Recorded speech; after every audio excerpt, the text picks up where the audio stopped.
ನಮಸ್ಕಾರ ಸ್ನೇಹಿತರೆ, ಓಂ ಸಾಯಿರಾಮ್. ಸ್ನೇಹಿತರೆ, ಇವತ್ತಿನ ವಿಡಿಯೋ ವಿಶೇಷತೆ ಏನಂತಂದ್ರೆ, ನಿಮ್ಮ ಇಷ್ಟ ದೈವ ಆಗಿರ್ತಕ್ಕಂತಹ ಶಿರ್ಡಿ ಸಾಯಿ ಬಾಬಾರವರ ವಿಶೇಷ ಸಂದೇಶ ಆಗಿರುವುದರಿಂದ ಈ ಒಂದು ಮೆಸೇಜ್ ನೀವು ಪಡ್ಕೊಳ್ಳೋದಕ್ಕೋಸ್ಕರ ಕಮೆಂಟ್ ಮಾಡಿ ಓಂ ಸಾಯಿರಾಮ್ ಅಥವಾ ಓಂ ಶ್ರೀ ಶಿರಡಿವಾಸಾಯ ನಮಃ ಅಂತ ಕಮೆಂಟ್ ಮಾಡಿ ಬಾಬಾರವರ ಸಂದೇಶ ಏನಿದೆ ಅಂತ ತಿಳಿದುಕೊಳ್ಳೋಣ ಬನ್ನಿ. ಸ್ನೇಹಿತರೆ, ತುಂಬ ಜನ ಸಾಕಷ್ಟು ಸಮಸ್ಯೆಗಳಿಗೆ ಸೊಲ್ಯೂಷನ್ ಹುಡ್ಕೊಂಡು ಹೊರಟಿದ್ದೀರಾ. They shall be light a solution to your problem is at hand ಅಂತ ಇಲ್ಲಿ ಹೇಳ್ತಿದ್ದಾರೆ. ಅಂದರೆ ನಿಮ್ಮ ಸಮಸ್ಯೆಗಳಿಗೆ ಪರಿಹಾರ ನಿಮ್ಮ ಕೈನಲ್ಲೇ ಇದೆ, ನೀವು ಯಾಕೆ ಅಲ್ಲಿ ಇಲ್ಲಿ ಹುಡ್ಕಾಡ್ತಿದ್ದೀರಾ ಅಂತ ಇಲ್ಲಿ ಹೇಳ್ತಿದ್ದಾರೆ. ಅದು ಬೆಟ್ಟದಷ್ಟು ಸಮಸ್ಯೆಗಳಿದ್ದಾವೆ, ಚಿಂತೆ ಇದೆ, ನೋವಿದೆ, ಆದರೆ ಆ ಸಮಸ್ಯೆಗೆ ಪರಿಹಾರ ನಿಮ್ಮಲ್ಲೇ ಇದೆ ಅಂತ ಬಾಬಾ ಇಲ್ಲಿ ಹೇಳ್ತಿದ್ದಾರೆ. ನೀವೇ ನೋಡಿ, ಬೆಟ್ಟದ ಹಿಂದೆ ಬೆಳಕಿದೆ ಅಲ್ವಾ, ಈ ಬೆಳಕು ಬಾಬಾ, ಓಕೆನಾ? ಅದನ್ನು ನಿಮ್ಮ ಮೇಲಿರ್ತಕ್ಕಂಥ ಕಷ್ಟನ ಕರಗಿಸ್ತೀನಿ ಅಂತ ಇಲ್ಲಿ ಬಾಬಾ ಇಲ್ಲಿ ಹೇಳ್ತಿದ್ದಾರೆ. ಹಾಗಾಗಿ ನಿಮ್ಮ ಯೋಚನಾ ರೀತಿನ ನೀವು ಬದಲಾಯಿಸ್ಕೊಂಡು ಪ್ರಯತ್ನ ಮಾಡಿ. ಈಗ ಉದಾಹರಣೆಗೆ ಹೇಳೋದಾದರೆ, ಸಾಕಷ್ಟು ಜನ ಏನಾದರೂ ಒಂದು ಕೆಲಸ ಆಗಬೇಕು ಅಂತ ಅಂದ್ಕೊಂಡಿರ್ತೀರಾ, ಅದನ್ನು ಇನ್ನೊಬ್ರಿಗೆ ಹೇಳ್ಬಿಡೋದು, ಇದು ಹಿಂಗೆ ಅಂದ್ಕೊಂಡಿದ್ದೀನಿ, ನಾನು ಮಾಡಬೇಕು ಮಟ್ಟಬೇಕು ಅಂತ ಹೇಳಿ ಅಂದ್ಕೊಳ್ತೀರಾ. ಅದು ಆ ಥರ್ಡ್ ಪರ್ಸನ್ಸ್ ಏನು ಮಾಡ್ತಾರೆ, ಅದಕ್ಕೆ ನೆಗೆಟಿವ್ ಎನರ್ಜಿನ ಹರಿಸ್ತಿದ್ದಾರೆ, ಓಕೆನಾ? ಈ ಮಾಸ್ಕ್ ಕಾರ್ಡ್ ಏನು ಸೂಚಿಸ್ತಿದೆ ಅಂತ ಅಂದರೆ, ಇಂದೊಂದು ಮುಂದೊಂದು ಆ ಥರ ಇರ್ತಕ್ಕಂತಹ ಜನರಿದ್ದಾರೆ. ಅವ್ರ ಕಡೆ ನೀನು ಹೋಗ್ಬಿಟ್ಟು ನಿನ್ನ ಕೆಲಸಗಳ ಬಗ್ಗೆ ನೀನು ಹೇಳಿದಾಗ ಅದರಿಂದ ನಿನಗೆ ಸಮಸ್ಯೆಗಳು ಉಂಟಾಗ್ತಾ ಇರೋದು. ಅದಕ್ಕೆ ಸೊಲ್ಯೂಷನ್ ಏನು ಅಂತ ಅಂದರೆ, ನಿನ್ನ ಕೈನಲ್ಲಿದೆ. ನೀನು ಸ್ವಲ್ಪ ನಿನ್ನ ಸೀಕ್ರೆಟ್ಸ್ನ ರಿವೀಲ್ ಮಾಡ್ಕೊಳ್ಳೋದನ್ನು ಬಿಡು. ನೀನು ಏನು ಮಾಡಬೇಕು ಅಂತ ಅಂದ್ಕೊಂಡಿದ್ಯಾ ಮಾಡಿ ತೋರಿಸು. ಆಮೇಲೆ ಅದು ಅವ್ರಿಗೆ ಗೊತ್ತಾಗಿದ್ರೆ ಫೈನ್, ಅರ್ಥ ಆಗುತ್ತೆ ಅವರಿಗೆ. ಅದನ್ನ ಬಿಟ್ಟು ನೀನೇನು ಮಾಡ್ತಿದ್ಯಾ, ಅಡ್ವಾನ್ಸಾಗಿ ಹೇಳಿ ನಿನಗೆ ಪ್ರಾಬ್ಲಮ್ ಇನ್ನೂ ಜಾಸ್ತಿ ಮಾಡ್ಕೋತಿದ್ಯಾ. ಸೊಲ್ಯೂಷನ್ ಇರೋದು ನಿನ್ನ ಕೈನಲ್ಲೇ. ನೀನು ಸ್ವಲ್ಪ ಹೈಡ್ ಮಾಡೋದು ಒಳ್ಳೆಯದು, ಅದನ್ನು ಮುಚ್ಚಿಟ್ಕೊಳ್ಳೋದು ಒಳ್ಳೆಯದು ಅಂತ ಇಲ್ಲಿ ಬಾಬಾ ಹೇಳ್ತಿದ್ದಾರೆ ಸ್ನೇಹಿತರೆ.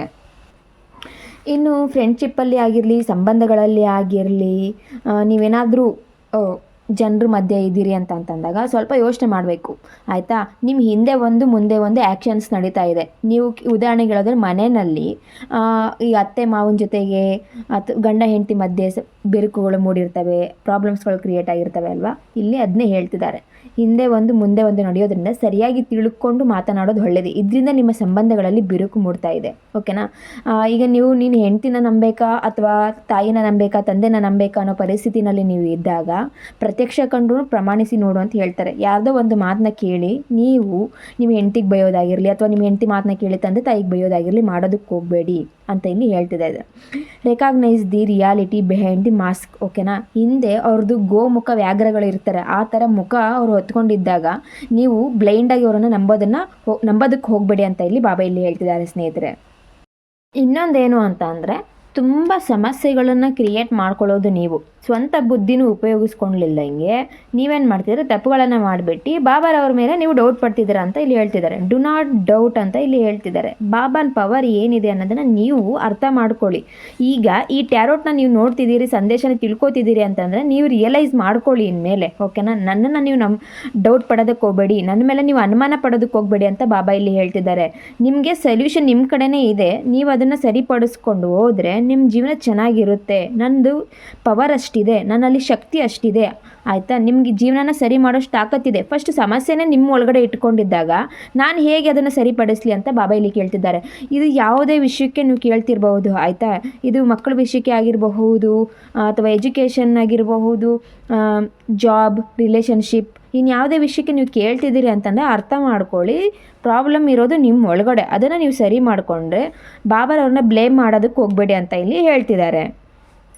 ಆಮೇಲೆ ಮದುವೆ ವಿಷಯಗಳಿಗೆ ಕೇಳ್ತಿರ್ತೀರ, ಪ್ರಯತ್ನಗಳನ್ನು ಮಾಡ್ತಿದ್ದೀನಿ ಫಲ ಸಿಗ್ತಿಲ್ಲ ಅಂತಂದಾಗ ಥರ್ಡ್ ಪರ್ಸನ್ಸ್ಗಳಿರ್ತಾರೆ. ಅವ್ರು ಹಿಂದಿಂದೆ ಹಾಕ್ಕೊಡೋರು ಅಥವಾ ಏನಂತ ಹೇಳಬಹುದು, ಏನಾದರೂ ಹಿಡ್ಲದ್ದೆಲ್ಲ ಹೇಳಿಬಿಟ್ಟು ಕ್ಯಾನ್ಸಲ್ ಮಾಡ್ತಕ್ಕಂಥ ಚಾನ್ಸಸ್ ಜಾಸ್ತಿ ಇರುತ್ತೆ. ಅಂಥ ಟೈಮ್ನಲ್ಲಿ ನೀವೇನು ಮಾಡಬೇಕು ಅಂದರೆ, ಅವ್ರ ಬಗ್ಗೆ ಗೊತ್ತಿದ್ರೂ ನೀವು ಸೈಲೆಂಟಾಗಿ ಇರೋದಲ್ಲ, ಆಯಿತಾ? ಕರೆಕ್ಟ್ ಆ್ಯಕ್ಷನ್ಸ್ನ ತೊಗೊಳ್ಳಿ, ಅವರಿಗೆ ಹೇಳಿ ಹೀಗೆ ಮಾಡೋದಕ್ಕೆ ಹೋಗಬೇಡಿ, ಅದು ಒಳ್ಳೆಯದಲ್ಲ ಅಂತೇಳಿ ಇನ್ನೊಬ್ರ ಕಡೆಯಿಂದ ಹೇಳಿಸೋದಕ್ಕೆ ಪ್ರಯತ್ನ ಮಾಡಿ. ಅದರಿಂದ ನಿಮ್ಮ ಮದುವೆಗಳಾಗುವಂಥ ಚಾನ್ಸಸ್ ಇರುತ್ತೆ. ಆಮೇಲೆ ಜಾಬ್ಗಳಿಗೆ ಹುಡುಕ್ತಾ ಇದ್ರಿ ಅಂತಂದರೆ ನೀವು ಪ್ರಯತ್ನನ ಮುಂದುವರಿಸ್ರಿ ಅಂತ ಇಲ್ಲಿ ಹೇಳ್ತಿದ್ದಾರೆ.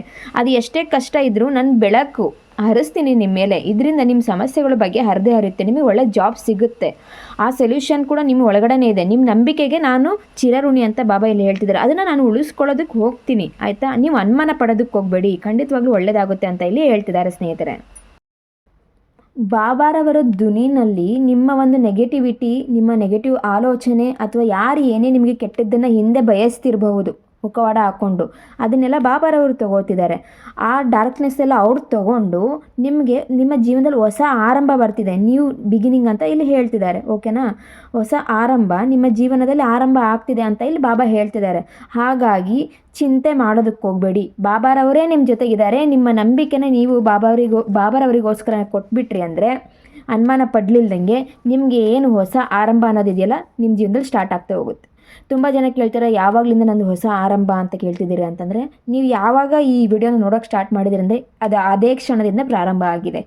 ಇಂದಿನಿಂದ ನಿಮಗೆ ಒಳ್ಳೆಯದಾಗೋದಕ್ಕೆ ಪ್ರಾರಂಭ ಆಗ್ತಾ ಹೋಗುತ್ತೆ. ಮೊದಲನೇದು ಶರಣಾಗತಿ, ಎರಡನೇದು ಅನುಮಾನ ಪಡೋದಕ್ಕೆ ಹೋಗಬೇಡಿ, ಮೂರನೇದು ನಿಮ್ಮ ಪ್ರಯತ್ನ ಮುಂದುವರಿಸ್ರಿ, ನಿಮ್ಮ ಯೋಚನಾ ರೀತಿನ ಬದಲಾಯಿಸ್ರಿ, ಸಕಾರಾತ್ಮಕವಾಗಿರಿ ಸಾಧ್ಯ ಆದಷ್ಟು. ಅದೇ ನಿಮಗೆ ಮುಂದೆ ಒಂದೊಂದು ಹೆಜ್ಜೆನ ಮುಂದೆ ಇಟ್ಕೊಂಡು ಹೋಗೋದಕ್ಕೆ, ಬೆನ್ನೆಲುಬಾಗಿ ನಿಲ್ಲೋದಕ್ಕೆ ಸಹಾಯ ಆಗುತ್ತೆ. ನಿಮ್ಮ ನಂಬಿಕೆನೇ ನಿಮಗೆ ಫಲ ನೀಡೋದು ಅನ್ನೋದಿಲ್ಲಿ ಬಾಬಾರವರ ಅರ್ಥ ಸ್ನೇಹಿತರೆ. ತುಂಬ ಜನ ಸಾಕಷ್ಟು ಇನ್ವೆಸ್ಟ್ಮೆಂಟ್ಗಳನ್ನು ಮಾಡಿದ್ದೀರಿ, ಸಾಕಷ್ಟು ಪ್ರಯತ್ನಗಳನ್ನು ಮಾಡಿ ಲಾಸಸ್ಗಳೆಲ್ಲ ಆಗಿದೆ, ಏನು ಮಾಡಲಿ ಅಂತ ಕೇಳ್ತಿದ್ದೀರಾ. ಹಾರ್ಡ್ ವರ್ಕ್, ಓಕೆನಾ? ನಿಮ್ಮ ಹಾರ್ಡ್ ವರ್ಕ್ ನಿಮಗೆ ಫಲ ನೀಡುತ್ತೆ. ಓಕೆನಾ? ರೈತರಾಗಿರಲಿ ಅಥವಾ ಬಿಸ್ನೆಸ್ಮನ್ಗಳಾಗಲಿ, ಒಂದು ಕಿರಾಣಿ ಅಂಗಡಿ ಆಗಿರಲಿ, ಆಟೋ ಓಡಿಸೋರು ಯಾರೆಲ್ಲ ನೋಡ್ತಿದ್ದೀರೋ ನಿಮಗೆ ಗೊತ್ತಿರುತ್ತೆ ನಿಮ್ಮ ಶ್ರಮ ಎಷ್ಟಿದೆ, ಅದು ಫಲ ನೀಡುತ್ತಾ ಅಂತ ಕೇಳಿದ್ರೆ ಖಂಡಿತವಾಗ್ಲೂ ನಿಮ್ಮ ಹಾರ್ಡ್ ವರ್ಕಿಗೆ ಒಳ್ಳೆ ಫಲ ಸಿಗುತ್ತೆ ಅಂತ ಇಲ್ಲಿ ಹೇಳ್ತಿದ್ದಾರೆ. ನಿಮ್ಮ ಶ್ರಮ ಅದಕ್ಕೆ ತಕ್ಕನಾದ ರಿಸ್ಕ್ ರಿವಾರ್ಡ್, ಇಷ್ಟು ದಿನ ನೀವು ಪಟ್ಟಿರ್ತಕ್ಕಂಥ ರಿಸ್ಕಿಗೆ ಒಳ್ಳೆ ರಿವಾರ್ಡ್ ಸಿಗುತ್ತೆ ಅಂತ ಇಲ್ಲಿ ಹೇಳ್ತಿದ್ದಾರೆ, ಪ್ರತಿಫಲ ಸಿಗುತ್ತೆ ಅಂತ ಹೇಳ್ತಿದ್ದಾರೆ. ಖಂಡಿತವಾಗ್ಲೂ ನಿಮ್ಮ ನಂಬಿಕೆನ ಸುಳ್ಳು ಮಾಡೋದಿಲ್ಲ. ಓಕೆನಾ ಬಾಬಾರವರು? ಹಾಗಾಗಿ ನೀವು ಬಾಬಾರವರಿಗೆ ಏನು ಮಾಡಬೇಕು ಅಂತಂದರೆ ಕಷ್ಟ ನಿವಾರಣಾ ಸ್ತೋತ್ರ ಓದಿ, ಶ್ರದ್ಧೆ ಭಕ್ತಿಯಿಂದ ಬಾಬಾರವರಿಗೆ ಶರಣಾಗಿ. ನಿಮ್ಮ ಹಾರ್ಡ್ ವರ್ಕು, ಈಗ ಜೀವನದಲ್ಲಿ ಗೆಲುವು ಅನ್ನೋದು ನಮ್ಮ ಪ್ರಯತ್ನದಿಂದ ಸಿಗುತ್ತೆ, ನಮ್ಮ ಪೂರ್ವಜನ್ಮದ ಕರ್ಮಗಳಿಂದ ಹಾಗೂ ಈ ಜನ್ಮದಲ್ಲಿ ಮಾಡಿರ್ತಕ್ಕಂಥ ಒಳ್ಳೆಯ ಕೆಲಸಗಳಿಂದ ಸಿಗುತ್ತೆ. ಈಗ ನೀವು ಪ್ರಯತ್ನ ಮಾಡ್ತಿದ್ದೀರಾ, ಹಾಗಾಗಿ ಅದ್ರ ಜೊತೆಗೆ ಒಂದು ಪುಣ್ಯ ಫಲನೂ ಬೇಕಲ್ವಾ? ಇಷ್ಟೆಲ್ಲ ಶ್ರಮಗಳು ಪ್ರಯತ್ನ ಪಟ್ಟರೂ ನಮಗೆ ಒಳ್ಳೇದಾಗ್ತಿಲ್ಲ ಅಂತಂದಾಗ ವ್ರತ ಪೂಜೆ ಆಚರಣೆಗಳನ್ನು, ನಾಮಜಪಗಳನ್ನು ಪಠಿಸೋದರಿಂದ ನಿಮಗೆ ಫಲ ಶೀಘ್ರವಾಗಿ ಸಿಗೋದಕ್ಕೆ ಸಹಾಯ ಆಗುತ್ತೆ. ಅಲ್ಲಿ ಏನೇ ಅಡೆಚಣೆಗಳು, ಈ ಹಿಂದೆ ನಡ್ತಕ್ಕಂಥ ಷಡ್ಯಂತ್ರಗಳಾಗಿರಲಿ, ಅವ್ರು ಯಾರು ಏನೇ ಮಾಡಿದ್ರೂ ಅದು ನಿಮಗೆ ತಟ್ಟದೇ ಇರೋ ಹಾಗೆ ತಡೆದ್ಬಿಟ್ಟು ನಿಮಗೆ ಶ್ರೀರಕ್ಷೆಯಾಗಿ ಕಾಪಾಡೋದಕ್ಕೆ, ನಿಮಗೆ ಮುಂದುವರೆಸ್ಕೊಂಡು ಹೋಗೋದಕ್ಕೆ ಸಹಾಯ ಮಾಡುತ್ತೆ. ಏನು ಅಡ್ಡ ಆಗಿ ಸ್ಟಾಪಾಗಿ ನಿಂತುಬಿಟ್ಟಿದೆ ನಿಮ್ಮ ಕೆಲಸ ಕಾರ್ಯಗಳು, ಅದರಿಂದ ಹೊರಗೆ ಬರೋದಕ್ಕೋಸ್ಕರ ನೀವು ನಾಮಜಪಗಳನ್ನು ಜಪ ಮಾಡೋದಾಗಿರಲಿ, ವ್ರತ ಪೂಜೆ ಆಚರಣೆಗಳನ್ನು ಮಾಡೋದಾಗಲಿ ಮಾಡಿದ್ರೆ ಖಂಡಿತವಾಗ್ಲೂ ನಿಮ್ಮ ಹಾರ್ಡ್ ವರ್ಕಿಗೆ ಸಂಪೂರ್ಣವಾದ ಫಲ ಸಿಗುತ್ತೆ. ಆ ಬ್ಲಾಕೇಜಸ್ ಎಲ್ಲ ಕ್ಲಿಯರ್ ಆಗುತ್ತೆ ಅಂತ ಇಲ್ಲಿ ಬಾಬಾ ಇಲ್ಲಿ ಹೇಳ್ತಿದ್ದಾರೆ ಸ್ನೇಹಿತರೆ. ಸಾಕಷ್ಟು ಜನ ಇನ್ನೊಂದು ಏನು ತಪ್ಪು ಮಾಡ್ತಿದ್ದೀರಾ ಅಂತಂದರೆ, ಮದುವೆ ಆಗ್ತಿಲ್ಲ ಅಥವಾ ಗೌರ್ಮೆಂಟ್ ಜಾಬ್ ಇಲ್ಲ, ನಿಮ್ಮ ಕೈ ನೋಡಿ ಶಾಸ್ತ್ರಗಳನ್ನು ಹೇಳಿರ್ತಾರೆ. ಏನಂತೇಳಿ ನಿಮಗೆ ಆ ಯೋಗ ಇಲ್ಲ, ಈ ಯೋಗ ಇಲ್ಲ, ಅದಕ್ಕೆ ಈ ವ್ರತ ಮಾಡಿಸ್ರಿ, ಈ ಪೂಜೆ ಆಚರಣೆಗಳನ್ನು ಮಾಡಿಸಿ ಸರಿ ಹೋಗುತ್ತೆ ಅಂತೆಲ್ಲ ಹೇಳ್ತಿರ್ತಾರೆ. ಅದನ್ನು ನೀವು ನಂಬ್ಕೊಂಡು ಫೇಕ್ ಗುರುಗಳನ್ನು ನಂಬ್ತಾ ಇದ್ದೀರಾ ಅಂತ ಹೇಳಿ ಬಾಬಾ ಹೇಳ್ತಿದ್ದೀರಾ. ನಂಬ್ಕೊಂಡು ನೀವೇನು ಮಾಡ್ತಿದ್ದೀರಾ? ಸುಮ್ಮನೆ ಹಣನ ವೇಸ್ಟ್ ಮಾಡ್ತಿದ್ದೀರಾ, ನಿಮ್ಮ ಟೈಮ್ನ ವೇಸ್ಟ್ ಮಾಡ್ತಿದ್ದೀರಾ. ನಾನು ಎಷ್ಟು ಸೂಚನೆಯನ್ನು ಕೊಡೋಕ್ಕೆ ಪ್ರಯತ್ನ ಮಾಡಿದ್ರೆ ನಿಮ್ಗೆ ಅರ್ಥ ಆಗ್ತಿಲ್ಲ. ಇನ್ನಾದರೂ ನೀವು ಬದಲಾಗಿ ನನ್ನ ಮೇಲೆ ನೀವು ನಂಬಿಕೆ ಇಡಿ, ಸರಿಯಾದ ಟೈಮ್ನಲ್ಲಿ ನಾನು ನಿಮಗೆ ಎಲ್ಲನೂ ಕೊಡ್ತೀನಿ ಅಂತ ಬಾಬಾ ಇಲ್ಲಿ ಹೇಳ್ತಿದ್ದಾರೆ. ನಿಮ್ಮ ನಂಬಿಕೆನೇ ನಿಮಗೆ ಫಲ ಸಿಗೋ ಹಾಗೆ ಮಾಡುತ್ತೆ. ಆಯಿತಾ? ಮಾಡ್ತಕ್ಕಂತಹ ವ್ರತ ಪೂಜೆ ಆಚರಣೆಗಳನ್ನು ಮಾಡಿ, ಆದರೆ ಯಾವ ಗುರುಗಳನ್ನು ನಂಬ್ತಿದ್ದೀರಾ ಅದರಿಂದ ನಿಮಗೆ ಎಷ್ಟು ಅನುಕೂಲ ಆಗಿದೆ, ಎಷ್ಟು ಫೇಕ್ ಪ್ರಾಮಿಸಸ್ನ ಮಾಡಿದ್ದಾರೆ, ನಿಮಗೆ ಕಣ್ಣೆದುರಿಗೆ ನಿದರ್ಶನಗಳು ಇದ್ರೂ ನೀವು ಮತ್ತೆ ಮತ್ತೆ ಅವರನ್ನು ನಂಬಿ ಏನಕ್ಕೆ ನಿಮಗೆ ನೀವೇ ಮೋಸ ಮಾಡ್ಕೋತಿದ್ದೀರಾ, ಮೂರ್ಖರ ಆಗ್ತಿದ್ದೀರಾ ಅಂತ ಬಾಬಾ ಇಲ್ಲಿ ಹೇಳ್ತಿದ್ದಾರೆ. ಇವತ್ತಿಂದು ನಿಮ್ಮ ದೈವ ಅಂದರೆ ಬಾಬಾರವ್ರು ಹೇಳ್ತಿರೋದನ್ನು ಅರ್ಥ ಮಾಡ್ಕೊಳ್ಳಿ. ನಿಮ್ಮ ಹಿಂದೆ ಷಡ್ಯಂತ್ರ ಮಾಡ್ತಕ್ಕಂತಹ ಜನರಿದ್ದಾರೆ, ಆದರೆ ಸೊಲ್ಯೂಷನ್ ಕೂಡ ನಿಮ್ಮ ಒಳಗಡೆನೇ ಇದೆ. ಹೇಗಿರಬೇಕು, ಏನು ಮಾಡಬೇಕು ಅನ್ನೋದನ್ನು ಯೋಚನೆ ಮಾಡಿ ಡಿಸಿಷನ್ಸ್ನ ತಗೊಳ್ಳಿ ಅಂತ ಇಲ್ಲಿ ಹೇಳ್ತಿದ್ದಾರೆ. ಎಲ್ಲನೂ ನಿಮ್ಮ ಕೈನಲ್ಲಿದೆ, ಸರಿ ಹೋಗುತ್ತೆ. ಸೊಲ್ಯೂಷನ್ ಪೂರ್ತಿ ನಿಮ್ಮ ಸಂಪೂರ್ಣ ಸಮಸ್ಯೆಗೆ ಸೊಲ್ಯೂಷನ್ನೇ ನಿಮ್ಮ ಒಳಗಡೆನೇ ಇದೆ, ನಿಮ್ಮ ಕೈಯಲ್ಲೇ ಇದೆ. ನೀವು ಮಾತಾಡಿದರೆ ಎಲ್ಲನೂ ಸರಿ ಹೋಗುತ್ತೆ. ಕಮ್ಯುನಿಕೇಟ್ ಮಾಡೋದ್ರಿಂದ ಸಮಸ್ಯೆಗಳ ಬಗ್ಗೆ ಹರಿತವೆ ಅಂತ ಇಲ್ಲಿ ಹೇಳ್ತಿದ್ದಾರೆ. ಇನ್ನೂ ಹೆಚ್ಚಿನ ಸಮಸ್ಯೆಗಳಿಗೆ ಧ್ವನಿ ಒಳಗಡೆ ಹಾಕಿಬಿಡಿ ನಿಮ್ಮ ಚಿಂತೆಗಳನ್ನು, ನೋವುಗಳನ್ನು, ಅವಮಾನಗಳನ್ನು, ನಿಂದನೆಗಳನ್ನು ಅಂತ ಇಲ್ಲಿ ಹೇಳ್ತಿದ್ದಾರೆ. ಆಯಿತಾ? ನನ್ನ ಮೇಲೆ ನೀವು ಅನುಮಾನ ಇಟ್ಕೊಳ್ಳೋದಕ್ಕೆ ಹೋಗಬೇಡಿ. ಸ್ವಲ್ಪ ಲೇಟ್ ಆಗ್ತಿರಬಹುದು, ಆದರೆ ನಿಮ್ಮ ಶ್ರಮಕ್ಕೆ, ನಿಮ್ಮ ತಾಳ್ಮೆಗೆ ಅತ್ಯದ್ಭುತವಾದಂತಹ ಫಲ ಕೊಡ್ತೀನಿ. ಆಯಿತಾ? ಡೋಂಗಿ ಇರ್ತಕ್ಕಂಥವನ್ನ ನಂಬಿಟ್ಟು ಹಣನ ಲಾಸ್ ಮಾಡೋದಕ್ಕೆ ಹೋಗಬೇಡಿ. ಅದ್ರ ಬದಲು ದಾನಗಳನ್ನು ಮಾಡಿರಿ, ಧರ್ಮಗಳನ್ನು ಮಾಡಿ, ಅವಶ್ಯಕತೆ ಇರೋರಿಗೆ ನೀವು ಹೆಲ್ಪ್ನ ಮಾಡಿ ಅಂತ ಬಾಬಾ ಇಲ್ಲಿ ಹೇಳ್ತಿದ್ದಾರೆ ಸ್ನೇಹಿತರೆ. ನಿಮ್ಮ ದೈವ ಅಂದರೆ ಬಾಬಾರವರು ಇವತ್ತಿನ ಈ ಸಂದೇಶದ ಮೂಲಕ ನಿಮಗೆ ಕೊಟ್ಟಿರ್ತಕ್ಕಂಥ ಮಾಹಿತಿ ಇದಾಗಿದೆ ಸ್ನೇಹಿತರೆ. ಯಾರಿಗೆಲ್ಲ ಟ್ಯಾರೋಟ್ನ ಕೇಳೋ ಆಸಕ್ತಿ ಇದೆ ನಿಮ್ಮ ಪರ್ಸನಲ್ ಸಮಸ್ಯೆಗಳಿಗೆ ಅಂತಂದರೆ ಇಂಟ್ರೆಸ್ಟ್ ಇದ್ದವರು ಜಾಯಿನ್ ಆಗಿ. ಡಿಸ್ಕ್ರಿಪ್ಷನ್ನಲ್ಲಿ ವಾಟ್ಸಪ್ ಗ್ರೂಪ್ ಲಿಂಕ್ ಹಾಕಿರ್ತೀನಿ ಸ್ನೇಹಿತರೆ. ಇದಾಗಿತ್ತು ಇವತ್ತಿನ ವಿಡಿಯೋ ವಿಶೇಷತೆ. ಮತ್ತೆ ಮುಂದಿನ ವಿಡಿಯೋದಲ್ಲಿ ಸಿಗೋಣ. ಅಲ್ಲಿಯವರೆಗೆ ಓಂ ಸಾಯಿರಾಮ್.